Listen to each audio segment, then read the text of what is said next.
Next, example number 8.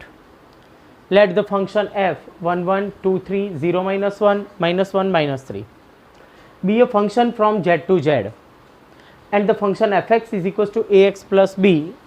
ab belongs to z, find a and b. Students, यहाँ पर एक function already है, fx is equals to ax plus b, but a and b are the unknown number. And function आपको दे दिया है 1 1. What is the meaning of 1 1?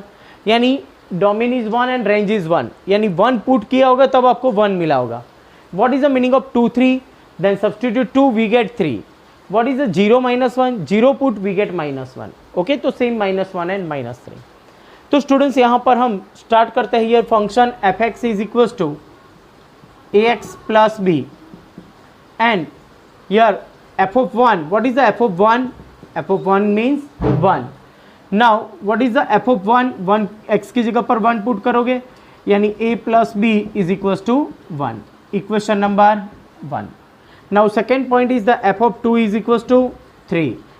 f of 2 means the 2a plus b is equals to 3. equation number 2. now solving equation 1 and 2. solving equation 1 and 2 we get. Students, यहाँ पर 1 and 2 को हम elimination method से solve करेंगे. आप यहाँ पे simplify भी कर सकते हो, अदरवाइज माइंडली से सॉल्व करके, अदरवाइज रफ में सॉल्व करके डायरेक्ट ए एंड बी लिख सकते हो. जब हम एलिमिनेशन से सॉल्व करेंगे, साइन चेंज करेंगे यार, b b cut, 2a minus a that is a and 3 minus 1 means 2. तो a इज इक्वल्स टू 2. तो वैल्यू मिल गई आपको a की value 2. Now a put here, a equals to 2 that is 2 plus b is 1. 2 सामने जाएगा, 1 minus 2 that is b is equals to 1 minus 2 that is -1. तो आपको a and b की values find करनी थी, 2 and -1. Okay, now next example. Let r be the relation from n to n. एक relation है students, वो n to n derive है. Relation R A B belongs to n and a equals to B square. Relation में कैसे elements आएंगे? a equals to B square. B का square करोगे, जो वैल्यूज मिलेगी that is called the a. Okay, तो a b की ऐसी ऑर्डर पेयर होगी, इनफाइनाइट ऑर्डर पेयर्स मिलेगी आपको. Are the following true? Here the first question, a belongs to r for a belongs to n. Suppose यहाँ पर a की unknown numbers है. सपोज हम 2 एज्यूम करते हैं, 2 बिलोंग्स टू n में से कोई एक एलिमेंट्स लेते हैं 2. तो आपकी ऑर्डर पेयर क्या बनेगी? तो order pair is the 2 2. okay, order pair is 2 2 and 2 2 is the satisfy this condition. Here the ab means satisfy the condition a equal to b square. Okay, now that is 2 is not equals to 2 square. complete. 2 is not equals to 2 square, यानी 2 equal to 2 square होना चाहिए. अगर यहाँ पर होगा okay तो नहीं है. ओके, अदरवाइज हम ऐसे लिखे कि that is 2 is equals to 2 square. okay, which is not possible, otherwise not equal to लिखा means that is wrong. okay, which is not possible, which is not possible means statement is true, statement is false, statement is false. okay, आपको यहाँ पर check करना था कि are the following is true और false, that is false. Okay, now next point, A B belongs to R. R का कोई एक एलिमेंट है ए बी, तो सपोज कोई भी एक एज्यूम कर लेते हैं. ओके, तो कैसे एलिमेंट्स आएंगे? बी का स्क्वायर करो that is called the A. Suppose यहाँ पर मैं 2 लिखूं तो 2 का स्क्वायर क्या होगा? 4 दैट इज ए. तो आपका एलिमेंट कैसा होगा? 4 2. चेक करो, ये 4 2 इसमें होगा, 4 2 इसका सेटिस्फाई करेगा. ओके, तो 4 2 है, तो आपको ये चेक करना है क्या 2 4 होगा. Okay, 4 2 is belongs to R. Okay, now 2 4 लिया आपने. ओके, तो 2 4 अगर सेटिस्फाई कर रहा है तो ये स्टेटमेंट ट्रू हो जाएगा, otherwise false. Okay, a as it is and 4 square that is a 2 is equals to 16. no, that is false. Okay, तो ये सही नहीं है. 2 is equals to 16. no, that is false. यानी सेकेंड स्टेटमेंट भी क्या हुआ? false.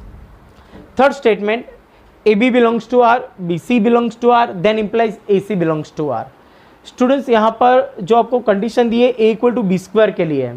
अगर बाई चांस देखिए ए इक्वल टू बी होता तो क्या होता कि A equal to B, B equal to C, तो हम लिख सकते A is equal to C.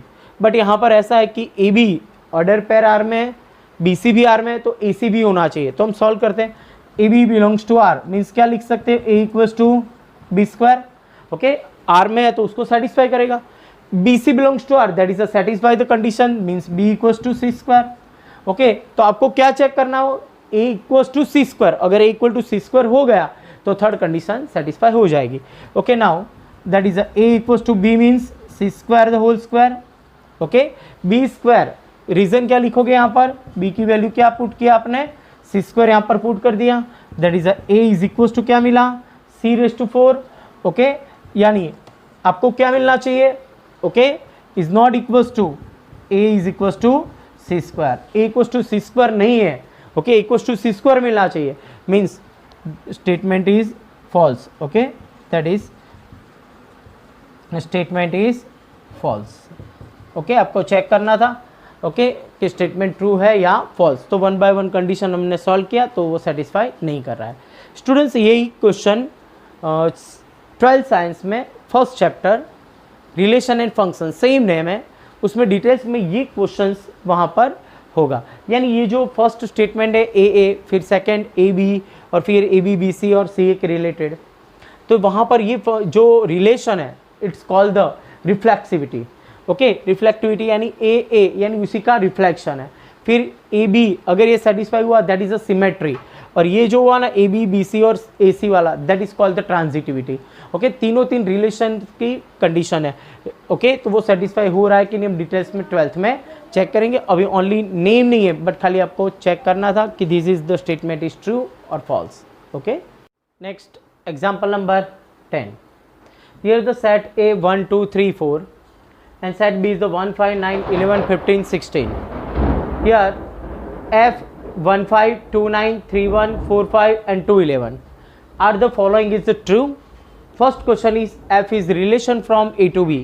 Here F is a relation from A to B, check करना है आपको। Now तो what is the define of relation? तो define ऐसा था कि two sets A and B are non-empty, तो ये A and B are non-empty यानी empty नहीं होने चाहिए। Now second point, subset of A cross B is called the relation. A cross B में कितने एलिमेंट्स आएंगे, यहाँ पे 4, यहाँ पर 6, 4 6 24 एलिमेंट्स। तो 24 एलिमेंट्स में से जो हम सेट्स एलिमेंट्स लेंगे ओके वो उसका सबसेट होगा। Subset of A cross B is called the relation. Okay, तो ध्यान से देखो यहाँ पे 1 5, तो 1 and 5 तो ये A cross B का एलिमेंट्स हुआ। 2 9 फर्स्ट एलिमेंट A का होना चाहिए, 2 9 3 1 4 5 and 2 11। Okay, here the F is subset of A cross B। Okay, तो आप यहाँ पर लिख सकते हो कि here F is a subset of A cross B, that is क्या हुआ कि F is relation from A to B। A to B का क्या हुआ, वो रिलेशन होगा। Second question, F is the function from A to B। तो what is the define of function, यानी every element of the domain have one and only one image. Okay, तो यानी first element that is called the domain, 1 2 3 4 2 are the domain. Okay, every element of domain have at least one and only one images, but here 2 9 and 2 11, here 2 have 2 images 9 and 11. Here f of 2 is equals to 9 and f of 2 is equals to 11. Okay, that is 2 have 2 images. Okay, that is 2 have not a unique image,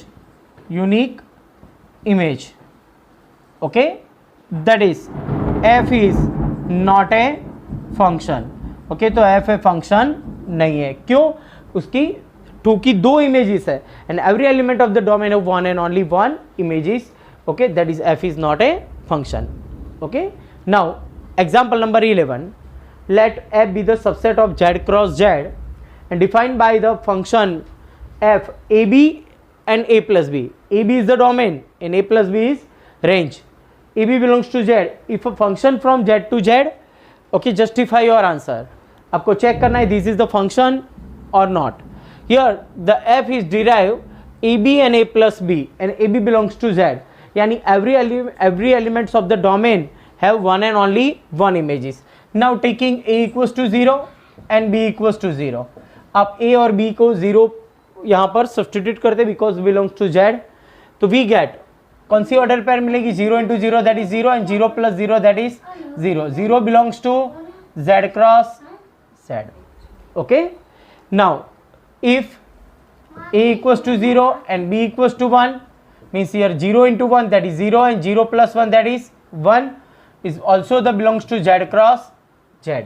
means students यहाँ पे 0 की दो image हो रही है, 0 का image 0 भी है और 0 की इमेज 1 भी है, यानी 0 have two images. Okay, here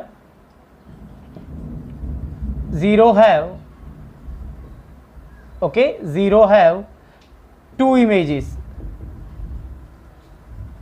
0 and 1, that is f is not a function. Okay, F function नहीं है क्योंकि हर एक की यूनिक इमेजेस होनी चाहिए. Now example number 12, a is equals to 9, 10, 11, 12 and 13. Function is derive from a to n, यानी domain a है और n means natural number, and here f of n is equals to the highest prime number, prime factor of n, highest prime factor of n. Now domain क्या है a, तो a के 1 by 1 element लेने हैं. We are taking n is equals to 9, n is equals to 9, we get f of 9 means the highest prime factor of 9. तो 9 के prime factor, 9 के factors होंगे 1, 3 एंड 9, तो उसमें प्राइम फैक्टर कौन से हैं, 3, और हाइएस्ट कौन सा, 3. Now next n is equals to 10, we get the f of 10 is equals to the highest prime factor of 10. तो 10 के प्राइम फैक्टर कौन से हैं, तो 2 फिर 5. ओके, दो ही मिलेंगे आपको, अदरवाइज आप एलसीएम से फाइंड करोगे तो ऑलवेज आपको प्राइम फैक्टर मिलेंगे. उसमें हाईएस्ट कौन सा, that is 5. Now next n is equals to 11, f of 11 that is the highest prime factor of 11 and 11 is also the prime number, means prime factor is 11. Now n is equals to 12, that is the f of 12 means the highest prime factor of 12. Okay, तो 12 के prime factor आप LCM से निकालोगे तो पहले 2 से होगा फिर 3 से होगा. ओके, अदरवाइज जितने भी फैक्टर है, ओके, 12 के फैक्टर देखो तो 1, 2, 3, 4, 6 एंड 12, तो उसमें प्राइम फैक्टर कौन से, 2 एंड 3, तो हाईएस्ट कौन सा, 3. Now next n is equals to 13, that is the f of 13 means the prime factor of 13 is also 13 because 13 is prime number and highest. Then what is the range, range means the set of the all images, यानी 3, 5, 11, 3 and 13, but 3 repeat हो रहा है यानी 1 time आएगा, 3, 5, 11 and 13, that is the range of the function.